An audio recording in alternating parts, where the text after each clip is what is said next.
Down for that death row sound, searching for paydays. No longer Dre Day, no longer Dre Day. Arriva Dirt J. Check your sexuality, as fruity as this Alizé. Check your sexuality, as fruity as this Alizé. Quick to jump ship, pump trick, what a dumb move. Cross death row, now who you gon' run to? LA, California Love Park, motherfucking 2. Without gay ass drink, without gay ass drink. Every day, practically, your father was there, your mother was there. Towards the end, you brought your son down. There was one person that I did not see down there, and it was Dr. Dre. And knowing that he was your so-called mentor and the guy that you started off with, why wasn't he there? I don't know, personally. But I mean, I used to always go get at him and talk to him and, you know, holler at him about the case in general. And he supported me through it, but the point of him coming down there, you know, I really can't explain why he didn't come, you know what I'm saying? I don't know, you know what I'm saying? But I guess, I don't know. But I ain't mad at him for that, you know what I'm saying? We back right here with Tupac, you know, just chopping up a little bit. Can't let you hear everything, you know. Some stuff. Put it down, yeah. My man definitely putting it down. One more thing about Death Row. Now, how does the what's going on with Dre, and how does that affect Death Row as a whole, in the whole night? Dre's doing his own thing. It don't affect us.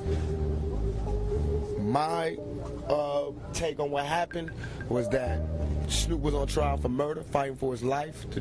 Somebody had said that Dre was in the car. The jury believed that. We needed Dre to be there to say he wasn't there. Once they would have saw him, they would have known he wasn't there, and that would have saved Snoop's whole case. Because they would have saw that the witness that had said it was lying. And Dre never showed up. He was too busy. That's how they told me. When they told me that, I was like, well, no matter how dope he is, and Dre's one of my heroes in the music business, but I was like, no matter how dope he is, if he's not down for his homeboy, Snoop, who brought him back when he was just a relic, when niggas was dissing him, you know what I mean? Then I don't want to be a part of him. I don't want to be around him or nothing. Plus, I feel as though what's done in the dark will come to light. It's secrets that everybody's going to find out about that I don't have to play a hate or dry snitch about. That will come out. You'll find out for yourself, and you'll know why I did it. I swear to God, y'all, I'm living by the rules of the game that y'all, the people, have put down for us to live by. That's real. Let's talk about other things like you told us you got to... You understand? And he wasn't producing shit. Other niggas was producing the beat, like on my album. Other niggas was doing the beat, and Dre was getting the credit. And I got to go on MTV and be like, yeah, he did this, he did that. No, he ain't do it. He is a dope producer, but he ain't worked in years. And I got tired of that. I didn't think we needed that. I think we didn't need that. And he was owning the company too, and he's chilling. He owning the company. He's chilling this house, sucking dick, eating pussy. I'm out here in the street, you know what I mean? Whooping niggas' ass, starting wars and shit, putting it down, dropping albums, doing my shit. And this nigga's taking 3 years to do one song. Dre is not coming today. Hey, girl, why you acting like Dre won't be here today? All the homos will go home. Stop acting like that. Dre's not coming. In the beginning, but we were so young and dumb and riding with Dr. Dre, and anybody that had a problem with Dr. Dre, we was like, fuck him. Anybody, everybody. So I always felt when Pac died, it was because Snoop could have stopped that whole thing. I mean, because like I said, Snoop was a Crip, and Pac offended some Crips, doing some gang shit, some dumb nigga gang shit, really. It was a whole, set off a whole chain of events. You know, niggas in LA don't get mad, they get even. So, you want a real Pac story?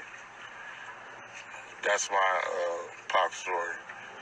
Pac would be alive today if he had stayed allies with Snoop, not cross Snoop. Bringing up Snoop, there is a spoken of altercation between Snoop and Tupac in New York. Let's do this.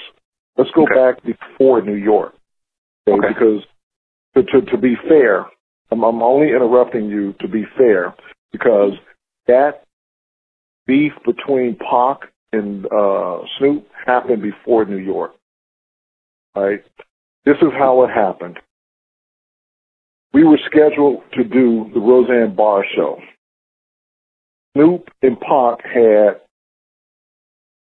a dual single, Two of America's Most Wanted. He had already shot the video and done all of that. The song was off the charts. It was bumping. We were at the Penthouse in L.A. off of Wilshire. We were at the very top. Snoop had one wing, Pac had the other wing, meaning one side of that top building was Tupac's penthouse. The other side, when you came off the elevator, if you made a left, you would go to Pac's. If you made a right, you would go to Snoop's. Those were the only two penthouses up there.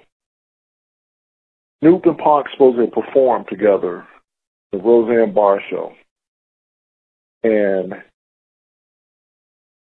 Snoop was over at Pac's penthouse, and Pac and he were talking. He said, so you know what time you got to be there, and you're going to be there, and this and that, whoop, whoop, whoop. Snoop was like, yeah. Well, Snoop never showed up. So we had already gone to the rehearsal. Snoop was supposed to show up for the rehearsal. He wasn't there. So we go back after rehearsal to the penthouse. But before we went back, this is what was funny. Ice-T was at the rehearsal. And I think he was going to be part of hosting the show or doing something with them. And when we went back to the penthouse, all the way going back, Pac was irate, pissed off. And he was talking about Snoop. So, wow, he didn't come for the rehearsal. He lied, blah, blah, blah, blah. Call your homeboys, Frank. Call your homeboys. My homeboys was Snoop's bodyguards, Kenneth and Marcus. So I called Kenneth up, and I said, Kenny, what's up, man? I go, Pac is like, tripping, dude. Snoop didn't show up for the rehearsal. He goes, yeah, I know, because we still over in the penthouse. Because he said he wasn't going. And I said, what? But, dude, he didn't show up for the rehearsal, man. What Pac going to do? They supposed to perform. Pac did his parts and everything. He says, I don't know. He said he ain't going. So I hey, Pac. And he said, Snoop said he ain't going. And if you remember, if you saw it, they did a Karen Carpenter song. And they made a joke out of it. So Snoop and Pac didn't perform that night. And from that time on, that time forward, Pac was like done with Snoop. He like, this nigga turned on me. And if you look at any of the following couple of weeks went by, and when they went to the MTV Awards, if you look at any of the pictures, any of the footage of Pac and Snoop sitting there next to one another being interviewed by MTV, Snoop just is holding the mic, looking straight ahead with like no expression on his face at all. Pac is just like whoop, whoop, whoop, whoop, whoop, whoop, whoop, whoop, whoop. Just interviewing and like going off. Snoop never said a word. He sat there like this nigga's little brother. I can't open my mouth. And if you look at it, is everybody now, since he's not around, everybody claims that they was great friends. Everybody do a show. Some artists knew him, but like Pac and Snoop at the end hated each other. And you could tell that by the simple fact that when Snoop did Dogfather, Pac was not on that one song. And Pac didn't like Dre. That would change the Death Row camp because of the jealousy of Tupac. Because Tupac was now all of a sudden now, he's this major star, he getting all the light, he getting all the attention. So, you know, to me, you know, it was childish on their part, but they can never feel the shoes that Pac filled. I walk in the light that he walked in. Pac became the third piece, but his spirit wasn't the same spirit as me and Dr. Dre's. Me and Dr. Dre had a spirit of music, love, and harmony. Pac had animosity, revenge, retaliation. I'm already to be working. Take 10 steps and turn and shoot the first nigga smirking. Give a fuck. all the time, and I always wanted to ask you, what was your beef with Tupac? Why was he so pissed off with y'all? You know, he had his thug life shit going, and when we made the infamous album, we had a song called Survival of the Fittest. And on that song in the beginning, one of my mans that just came home from jail doing the 15 years, his name Ferg, has had his cousin actually. Ferg is on that album, and Ferg's in the beginning of the song, he says, "A thug life, we still living it. Thug life, we still living it."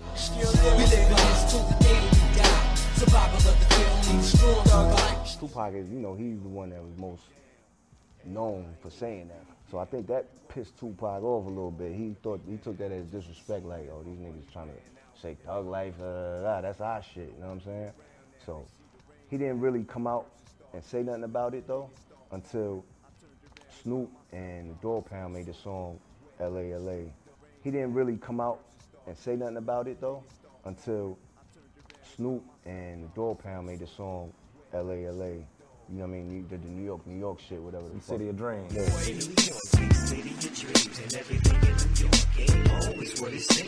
So when they made that, you know, we was looking at it like, what?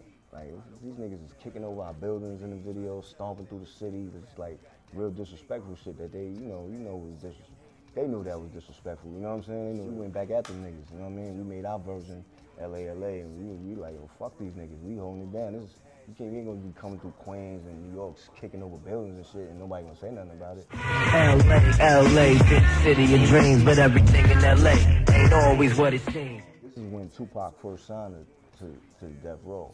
So I guess when he seen that, he figured, all right, now I'm going at these niggas, you know what I'm saying? Hard body. So he went at us, you know what I mean? And that's what that was about. Well, I had seen him before that because we left New York. Mm-hmm. We had just left New York. I had got off the radio station with Angie Martinez, and that's when me and him like clashed because she asked me on the air, how do you feel about Puffy and Biggie? Mm-hmm. And I said what I felt. They're my homeboys. I love them. I'm down for you, so ride with me. My enemies, your enemies, cause you ain't never had a friend like me.